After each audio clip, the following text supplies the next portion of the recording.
I've worked in 62 industries. So what I've given my team, my sales advisors, is my A to Z of success. So every letter of the alphabet is an industry we've helped. So for example, in my company, B is for banking. And what they see in my sheet, column B is the 2 banks we've helped, UBS and Merrill Lynch. Column C is the service we've offered. And column D is the success, the results we help them achieve. So therefore, if any of my team are reaching out in the banking industry, they've got a success story to talk about. So if you join my firm, very quickly, you don't need to ask me who we helped, how did we help them? They know that really quickly. So in essence, we've created a bit of a sales playbook for those specific verticals. Welcome to the Modern Selling Podcast, where we help the entire sales community to create more sales conversations with today's modern buyer. This includes anyone from entrepreneurs and business owners to sales reps and sales leaders. Each episode, you will hear from sales leaders, practitioners, and influencers to help you find, engage, connect, and nurture your relationships with your buyers. I'm Mario Martinez Jr., your host, and you're now listening to the Modern Selling Podcast. All righty. Welcome to the Modern Selling Podcast, and I'm here with my friend, international sales speaker and trainer, Mr. Tony Morris. Tony, welcome to the show, man. Oh, thank you for having me, Mario. Really appreciate it. Really excited about it. I understand that today I'm the sixth, or this podcast is the sixth group that you would have been speaking to. And so I hope your voice maintains throughout the whole show, man, because you've been out there training sales teams. Absolutely. Always. Energy is always there, always ready, my friend. So no, we're all good. Now, if I understand it correctly, you are writing your 6th book. So you've published 5 books. Is that right? Correct. I have indeed. All on sales. And now I'm still working on my first. So you're going to have to tell me the tips and tricks on how to actually even get one out. But I'm actually anti-book. I will tell you, I'm super anti-book, but one day I'll launch one because I know that I'll want to. Yeah. But the one that I think everybody would know about or should know about is probably your most popular one. And that's Coffee is for Closers, right? Absolutely. That was the first one I wrote 8 years ago now, 2012. And it was an Amazon bestseller for telemarketing. I love it. I love it. So we'll be taking some of these principles throughout the last 5 books and spending some time talking today.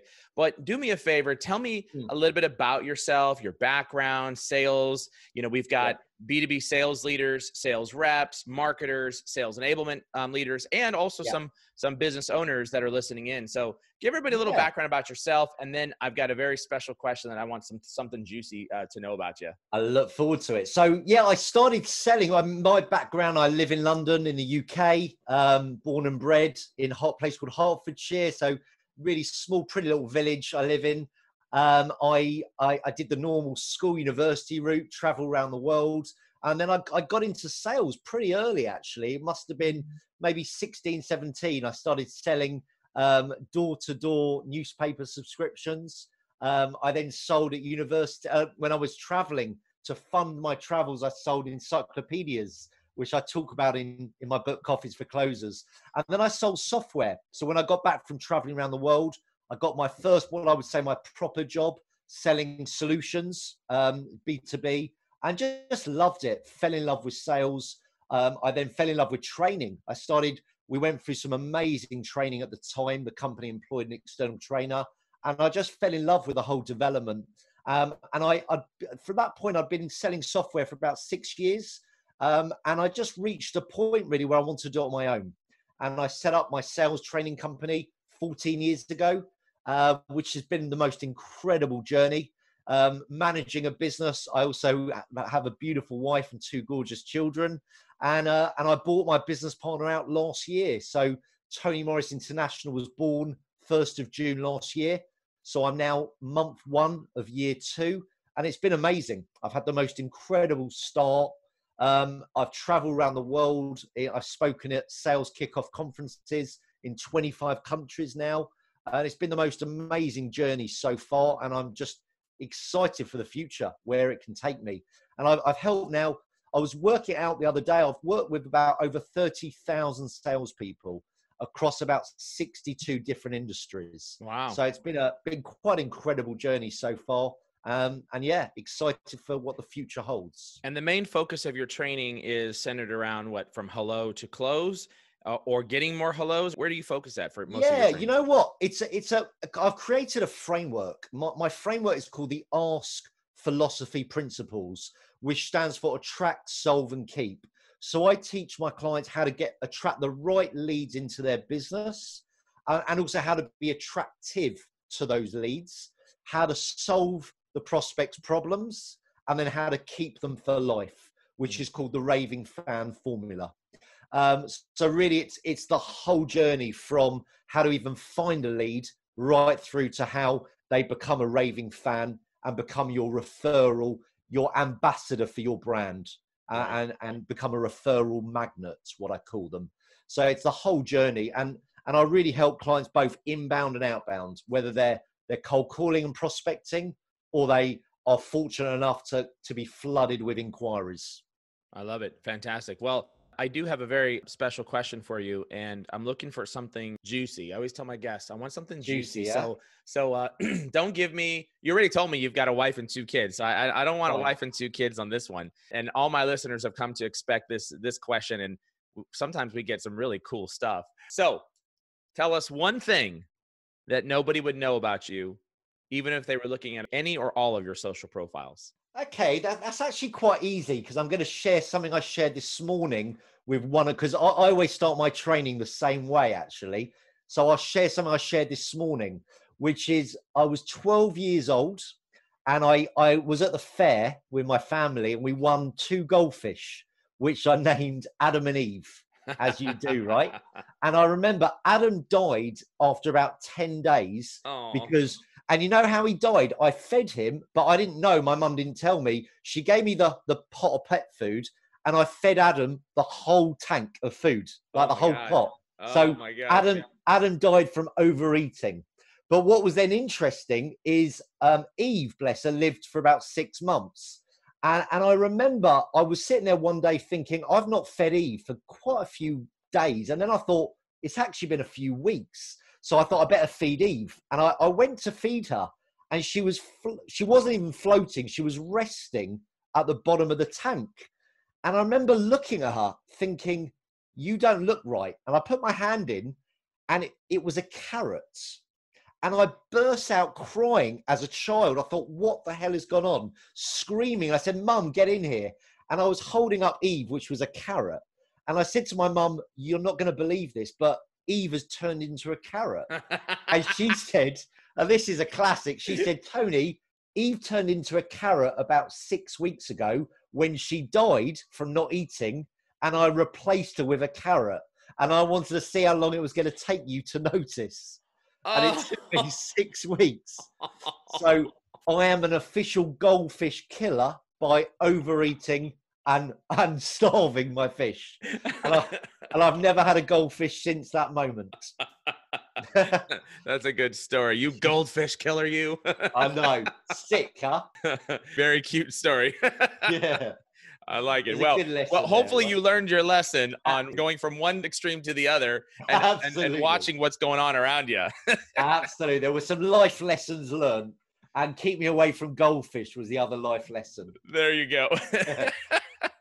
I like it. Well, it's interesting. You mentioned earlier that you started out, and what did you say your first sales job was? Selling what? Selling door-to-door newspaper subscriptions. And then you went into encyclopedias, right? Then I sold encyclopedias door-to-door in Australia. And and then I sold software.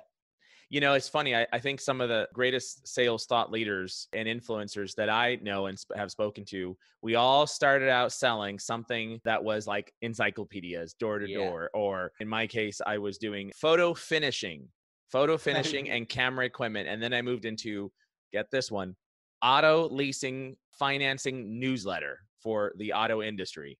And it was like such a niche, a particular item. But that's what creates the grit. I think that's what creates that experience and the ability to take rejection. And I'm not necessarily sure that many of our sales folks today have that type of grit and that type of ability to accept rejection. Like that's old school right there. Go sell some newspapers. But our kids, my boys, will never have the opportunity to go like door to door and go sell encyclopedias, newspapers. Everything's online. So they're going to have to figure out something they can make online.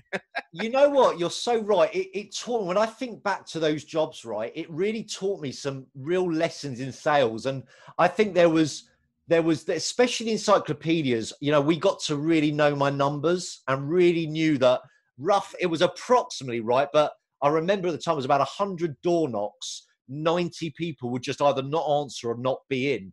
And out of the 10 who answered, 7 would always tell you where to go. Politely sometimes, depends what time of day it was. And then 3 would always invite you in. And out of the 3 invites to their house, you'd sell 1 encyclopedia. But when I really understood that, and I used to earn all right money, actually, I got something like 200 Aussie dollars per sale. But when I understood that concept, 2 things happened to me. One was every door knock was worth $20 to me. Whether they don't answer or they do, it was worth $20 because I knew if I did the pitch the same every time with the same passion, 100 door knocks would lead to 1 sale, right? Which led to $200. So that was the first thing. And the second thing, $2 a door knock, sorry. But the second thing it taught me was when people used to open the door and say, go away, I'm not interested. And let's say that was door number 73. I used to say in my head, I've only got 27 left. Exactly. Yeah. And it changed things, right? Yeah. Yeah. And it does, back to my point of saying, you know, that teaches us grit, right? And it teaches us to be able to understand that, you know, to some extent, sales, you know, we always say sales is a numbers game, right? And that was I think that's really like some old school thinking, you know, especially with the whole smile and dial modeling, right? Dial more people and you're bound to get your 1 sale out of 100. But there is some truth to that as well. And that is around prospecting. Not every buyer is going to have a need that you can solve right now. And so if they don't have the need or it's not a pain, then there's probably not an opportunity to sell right now. So no today doesn't mean no tomorrow. It just means no right now. And so in that particular aspect, I think going from encyclopedias or newsletters or any other thing where you had to do door-to-door knocking, even so, I talked to the solar panel guys, and I love it when they come to my door. It's funny. Telemarketers and solar panel guys or gals, I always take the time to talk to. Yesterday, it was a great example. I had a guy, it was a 1-year sales veteran. He was 26 years old, fresh out of college, about a year. And he called me. And then this is probably I would say 60th time he's called me, right? Over the course of the last 6 months or so. And he's just been calling. And I thought it was my CSO because it had the same area code. And I thought it was his home phone number. So I answered. But the reason why I never called him on the first 59 phone calls was because he hadn't done his research. He hadn't figured out who I was. He didn't know anything about me, and he was just dialing like the way he was trained to dial. So he gets me live and he says, hi, this is so-and-so with such and such. And I knew instantly who it was because the CEO is one of my former workmates from the company.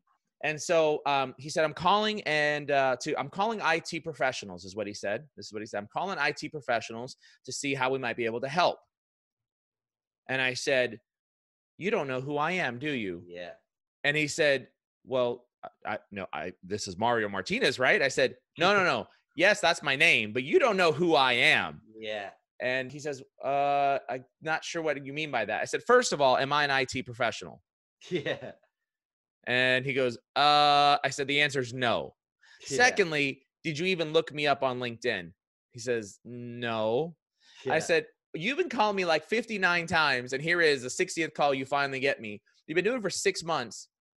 Do I even have a company location that you can sell to? He was like, well, according to our address records, you do. And I said, did you look up the address? Yeah. And he said, well, yeah, because I had to determine. I said, no. Because if you looked it up, you would have saw that it was a P.O. box. Yeah. And a P.O. box is because we're a 100% virtual company. And secondly, had you looked at LinkedIn, you would have seen that one of our mutual connections is John Smith, Well, your CEO. And he goes, you know him? I said, he goes, yeah. He goes, how do you know him? I said, we worked together in such and such office 10 years ago. And he goes, oh. And I said, here's the problem. How many years have you been in sales? He said, 1. And I said, the problem is that you're prospecting and I might be your buyer, but you said all the wrong things to start this conversation. And that's one of the things I think about in sellers today. One of the biggest challenges that we see, especially during COVID, post-COVID, is all around prospecting. That's one of the major struggles that I see happening today. Now, I know you have an opinion about one of the number one challenges salespeople struggle with. Talk a little bit about that. Let's compare some notes here. What do you think is one of the number one challenges salespeople face? So I think the first thing is, you've touched on it, Mario. They are so ill prepared. They fall into the trap of it's a numbers game. And if I bang out as many numbers as I can, eventually I'm going to find a little bit of gold. Whereas I think I take your view of I should do a bit of prep before I phone anyone, because then it's a quality game and my conversion will be better. And overall, I will do more sales. So if salespeople can almost take a step back and make less calls to the right people with the right message at the right time, they're more likely to get the right outcome. And this is where, and I know, Mario, you know this better than me, right? You're a social selling expert. But the power of social now is it takes seconds to look them up on LinkedIn and do a bit of research. So we've got something to talk about, something in common. That, oh, I see you're a member of this golf club that I used to play at, whatever. Or I see you're connected to this guy. How do you know him? So we've got a hook. That's the first thing. So I think if you don't do that basic bit of homework in today's world, you're always going to get a negative response. Hence, either you're going to get ignored, or when they finally pick up the phone and they say the wrong thing in 5 seconds, i.e., I'm dealing with IT professionals, you're going to piss me off really quickly and you're going to get nowhere. And I think, therefore, once you've done a bit of prep and you know who they are, who they therefore represent, the company, you should have an idea of the pain they probably encounter, or maybe a goal or an aspiration they want. And your solution should have that answer. And therefore, you should come prepared with a success story of who you've helped like them. Therefore, my recommendation and the message when you're prospecting properly and you've done a bit of homework, your message should not be what you do, but you should talk about what you've done successfully with people like them, how you solved someone like their problem, or you've helped someone like them achieve a certain outcome that you believe they're striving for. And that might be from research you've done on LinkedIn. I know you can set alerts, triggers, so that you know they're in the market, maybe for your product or service, or from the research you've done, they're going through a certain challenge, or maybe their industry, and therefore, by nature, something that they're aspiring for or a pain they have. So as an example, I do a bit of work with real estate, and I know one of their challenges is a lack of stock.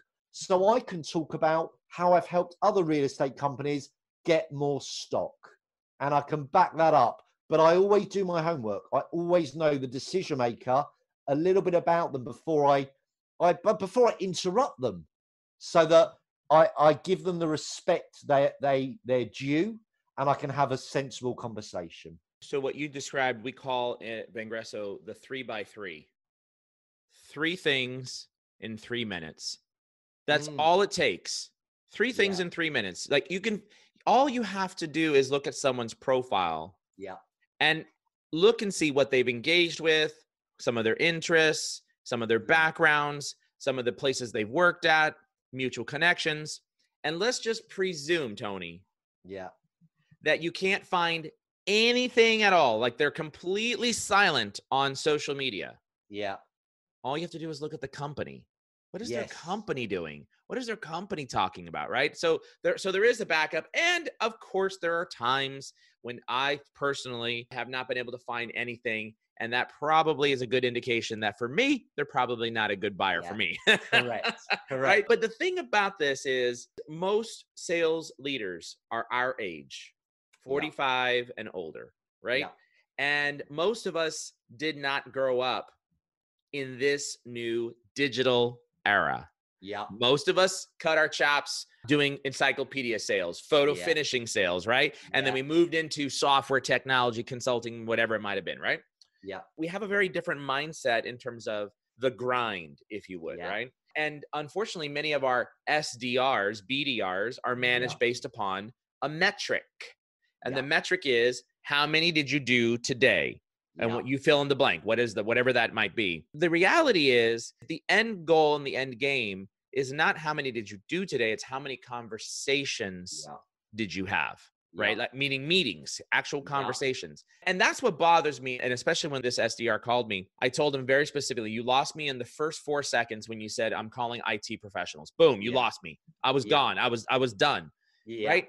And that's the problem, is we shoot ourselves in the foot before the customers even had a chance to shoot us, right?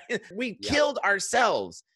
And it's because individuals are trained not to do what you have just said, which is take the time to figure out who your buyer is. Now, many leaders who are listening in right now have said to me, it's not scalable.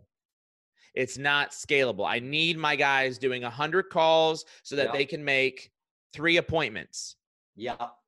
So how do you respond to, it's not scalable, Tony? You can't look everybody up before you call them to find 3 things in 3 minutes, or whatever the methodologies you want to use. It's a great question. I would argue it is scalable, and this is how you do it. Okay. And this takes graft and grit, and this takes time, but you choose the time you do it, right? So I would suggest you focus on the same industry for a day. So therefore, your elevator pitch you're going to be saying is the same message to the same sort of people in the same sort of companies, right? So that's the first thing. So you don't need to keep changing your messaging. And as you said, I love that 3x3. I think that's very clever. So I'm not saying you can do a 3x3 to 100 people every day, because that's 300 minutes. So what we're talking there, 5 hours of research before we phone 100 people. That's not going to happen. However, if they use good tools like LinkedIn and Lusher, then we've got mobile numbers of key decision makers. And then we probably don't need to make 100 calls to get the 3 appointments. And when we do our homework, we probably only need to make 30 calls. Then we can do our 3x3. And we know those 30 companies are likely to have the same pain points because we've got experience in that industry. So therefore, we're going to get likely to get hold of them and have better conversations, which will result in those 3 appointments. So what will happen is the call activity will go down, the output would be better. And my suggestion to companies is create what I call the A to Z of success. Wait, what is that? The what? The A to Z of success. What I mean by this, I mentioned before we got on the call, or at the beginning, I've worked in 62 industries.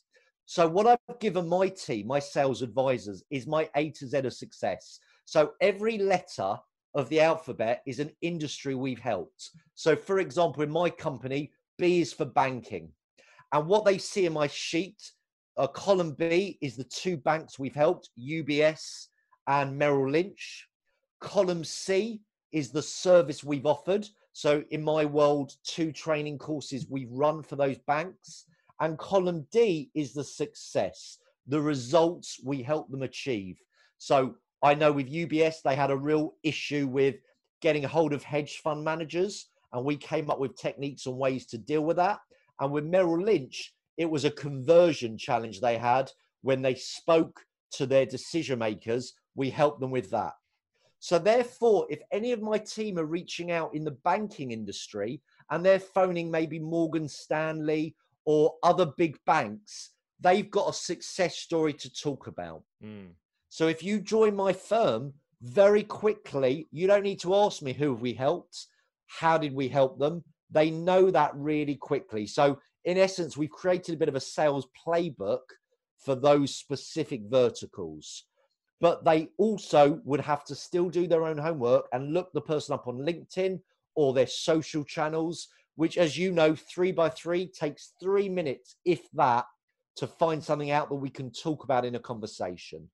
And I did it, Mario, before this podcast. I got a sales call. It was an inquiry, and it was a manufacturing company in Dusseldorf in Germany. And I looked them up on LinkedIn. So I knew the guy was a cyclist. So I got in there slowly in the conversation that I'm out biking tonight with my kids. And he then went, "Oh, I love biking." I was like, "Oh, really?" So immediately I had him on that, right? So that was easy for me to do. And I did a bit of research on the company before I phoned him, although it was an inquiry. So I was ready to talk about 2 other manufacturing companies we've helped. So it built my credibility quickly. That's a great way to do it. I love the A to Z to success. And that's really what I would call a phenomenal sales customer reference playbook, right? Yeah. It's really the sales customer reference playbook.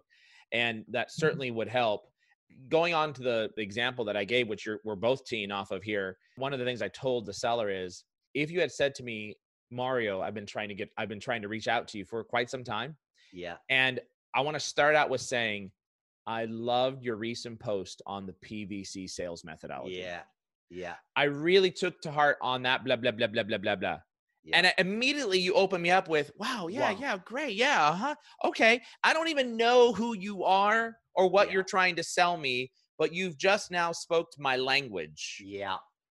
I'm And engaged. as a result of speaking that language, and by the way, what was your name again? "Oh, okay. So-and-so. Great. Yeah. Well, what can I do to help?" Yeah. Right. Totally. And now you've got me. To your point earlier is, I would argue, quality over quantity. Yeah. So to your point, can you do 3 minutes worth of research for 100 calls per day? Well, I would argue the way I used to do it when I sat in the seat is that my preparation the night before is what governed what I was doing the next morning. Yes. And I was very religious about that. The night before got me here. The next day, that evening, I would do that. So I would always block off a couple of hours to be able to say, "All right, I'm ready to make this phone call." And I'd put it into our CRM. This is what I'm doing. This is what we're talking about. Here's a particular note. Here's a LinkedIn post. Here's a particular reference, something I found of interest that I can somehow incorporate into the discussion. Now, does it work every time? No, of course not. But will it get you a little bit warmer? Yes. Yes, it would. And I would argue that instead of doing 100, you're now making 50 or 60 calls. Yeah. Right. And I even tell our guys are not allowed to make a cold call. Yeah. We don't make cold calls. We make lukewarm calls, or at least a warm call. Warm that baby up, because you've already touched this individual. And that's what I told this sales rep who reached out to me, Tony. I said, "Look, man, you never even once looked at my profile. Yeah. You never even reached out to connect with me. And if you had even seen who I was, you would have seen I am a completely social guy. Yeah. And you would have known that I would not pick up the phone, but you could reach me on a social channel." Yeah. And that's part of the process as salespeople, is we have to learn how to engage the prospect. Now, I know you've got some systems or some thoughts on how to engage prospects, and I think you say in seconds. Yeah. So give it to me. How do you engage prospects in seconds? So there's different ideas, right? And I believe we've got to embrace technology. So one of the things that my team use is BombBomb. So it's a video software that I use, really cost effective. We do personalized videos to everyone that we reach out to. And we hold up we've got this little speech. In fact, I'll show you. I don't know if it's going to show on because of my screen, but it's a little speech bubble, a little whiteboard that's got their name on it. So it would say, if I was doing it to you, "Hi, Mario." And I use BombBomb. Is really easy email software. So before I do any call, they would have received an email from me. And the video would literally be 30 seconds going, "Hi, Mario. Tony here from TMI Training. Really keen to speak to you about blah, blah, blah." And I'd have an elevator pitch of sorts. And then I'd say at the end, my call to action would be, "I'm going to be in touch in the next couple of days to see where we might be aligned and see where we can best serve you or best help you." So that's my bit of prep work. And I would bang out 30 videos and then do my 30 follow-up calls 2 days later, right? So that's my first way. And I find that really powerful. I go to the next level if it's a big prospect and as in I've identified a big opportunity that I know I believe I can help. I've actually bought video business cards where they're branded, obviously my brand.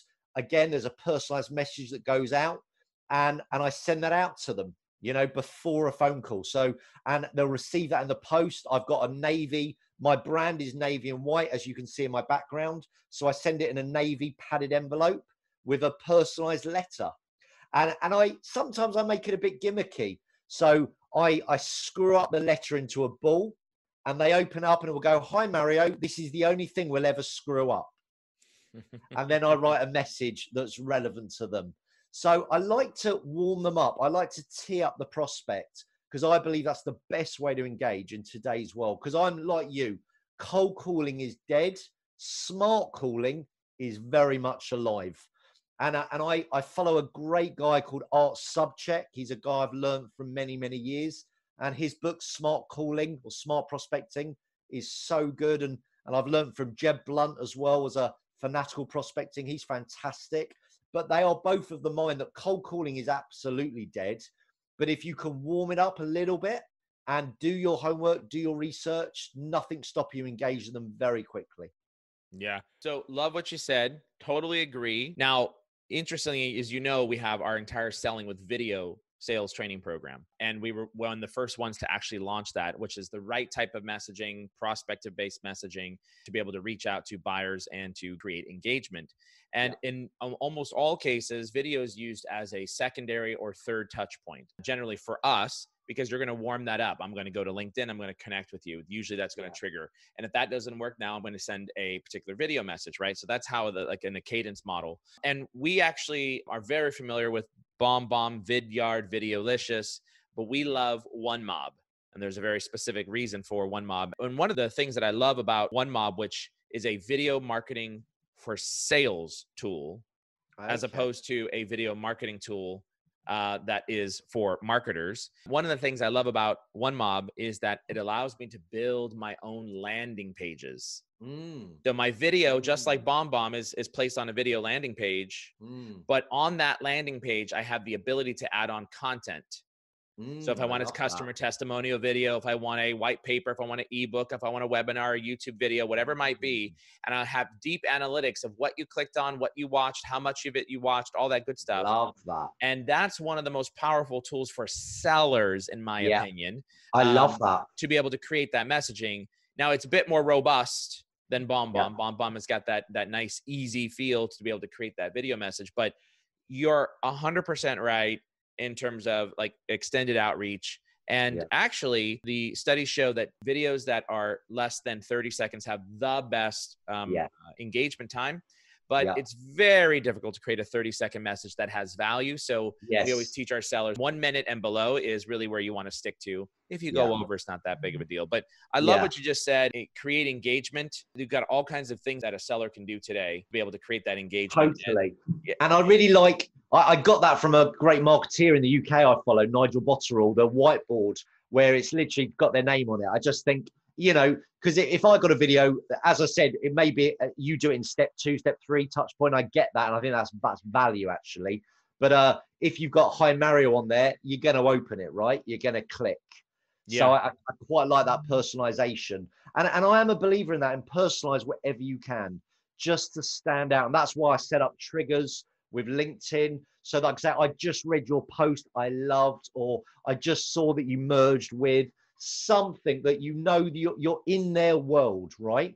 And I used to use Google alerts for that reason. All my prospects, I call them my hit list, and I used to have my 50 hit list on Google alerts. So every day Google would tell me something going on in their world. So when I spoke to them, I can name drop something to show that I'm in the know. And I think that's really, really key. And when I do a prospecting call, I call it the gap, actually, the gap. What's my goal? Because I'm always thinking, what do I want to happen as a result of this phone call? And I always set a primary or secondary. So primary in my world is an appointment. Secondary might be get a mobile number or get an alternative contact, right? The A is what's the approach? You know, as I said, don't talk about what you do, talk about what you've done. And the P is, have I done my prep work? Before I pick up the phone, have I been on their social platform? Do I have something in common with them? Do we have a shared connection? Have I done that 1 minute of research so I'm ready to make this call? Now, it sounds like what you're talking about is the process of building rapport almost immediately. Like everything you're talking about is either the rapport building process or Yeah. it's leading up to building rapport. So how do you build rapport with anyone? So there's 2 golden rules, and well, 3 actually. The one is key. Is you don't need to be interesting, be interested. I think that's the first thing, and I think people forget this, right? I don't know if you remember the film Glengarry Glen Ross, which is where I got my book Coffees for Closers, right? And in the film, Alec Baldwin spoke about ABC, always be closing. But I believe nowadays it's always be curious. You know, you've got to be interested in your prospects and treat them like they could be your biggest ever customer. So that's my number 1 rule of rapport. And be sincere with it, be genuine. But the other 2 is this. You may have heard the expression, and I'm sure you have, Mario, treat people how you would like to be treated. You come across that saying before? Of course, and I knew, and I grew up with this. But I actually believe it's wrong. I believe it's treat people how they would like to be treated, not you, because we're all different. So therefore, you spoke about it, Mario, earlier about if this sales guy selling solar panels would have said, I read your post about blah, blah, blah, and he spoke your language, he'd have connected with you. And therefore, it's all about speaking their language. And the only way I can do that is if I treat them how they want to be treated.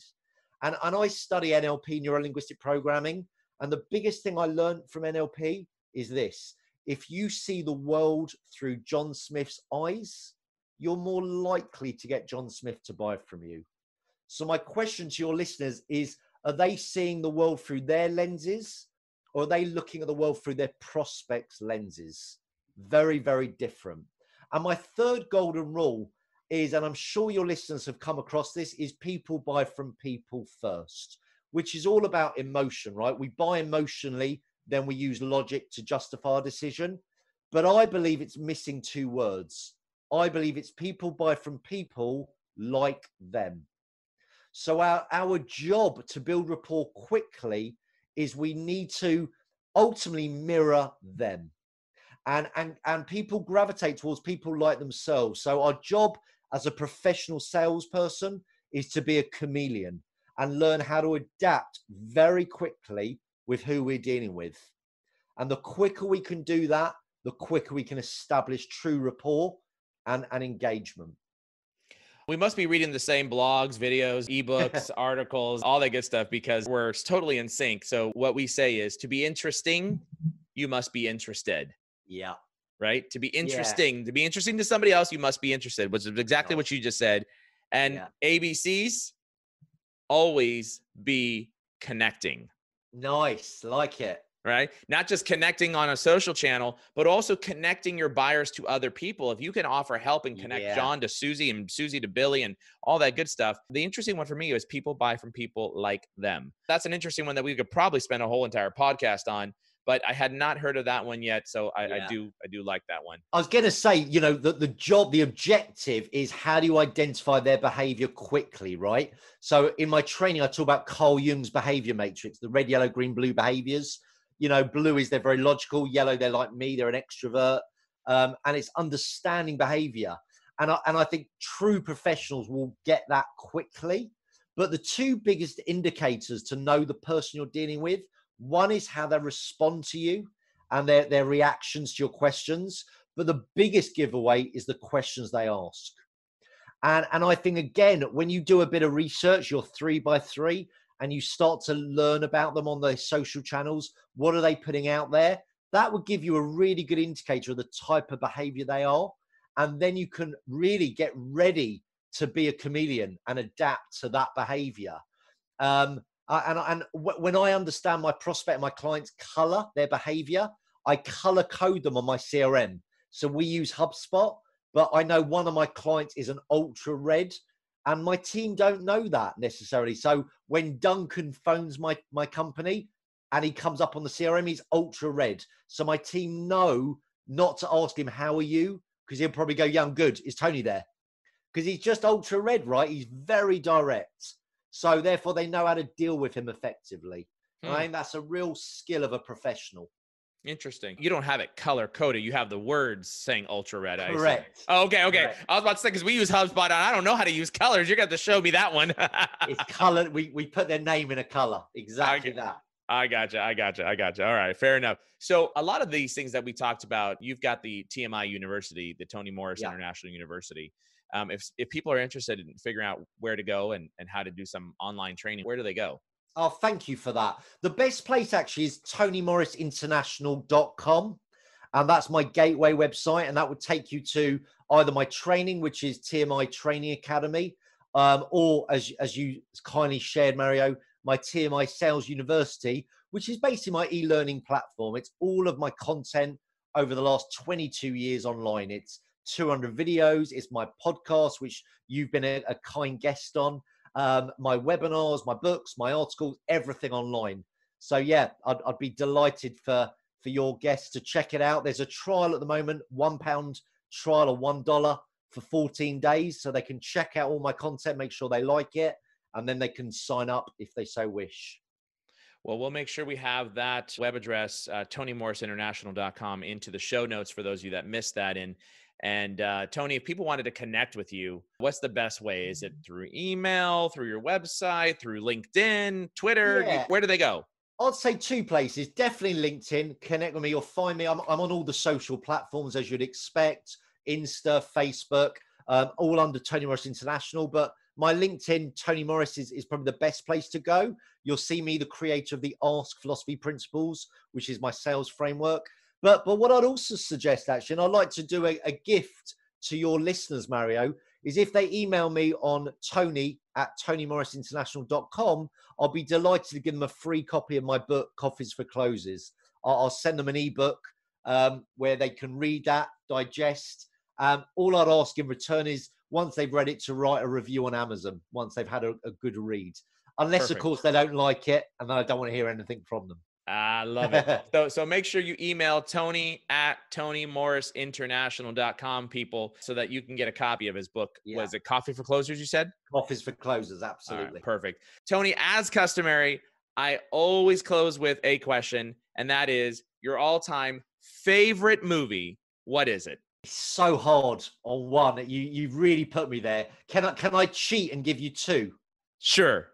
Fine. So I'm going to say my all-time classic has to be Goonies.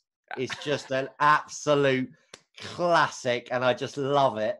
And I only watched it last week with my son, who didn't really see the appeal as much as I did, but it's just a classic. But then I guess my best sales film, because I do love sales, has got to be the Glenn Ross. You know, I think Wolf of Wall Street is a close second, followed by Boiler Room.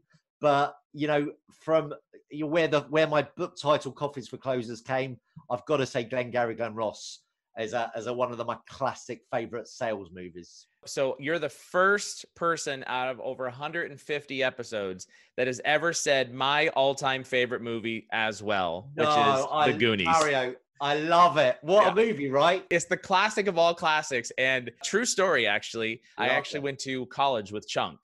No way. Yeah, I did go to college. And did he do the shuffle? He did. Absolutely. We used to chant at UC Berkeley. We used to chant from the stands, truffle, shuffle, truffle, shuffle. Mate, and he'd run down, get on the platform. And he was actually the president of the student body. So he was very engaged, very well involved. But yeah, no, I went to school with Chunk.